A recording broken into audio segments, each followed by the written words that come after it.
Време е да си запазим една екскурзия по женски. Какво ще кажеш? Супер. Къде? Нека да бъде на морето.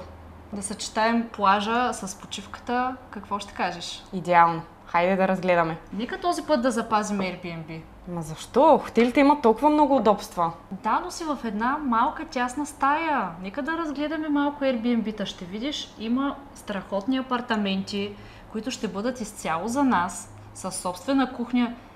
Ще има кафе сутринта в стаята. Ама хотелите имат и рум сервис.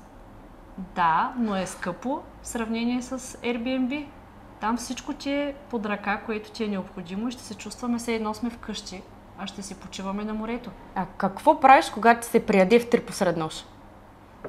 Повечето апартаменти са на страхотни локации и в много голяма част от случаите има магазини непосредствено до апартамента. Ами почистването? Не искам да си прекарам цялата почивка в почистване. Не е необходимо.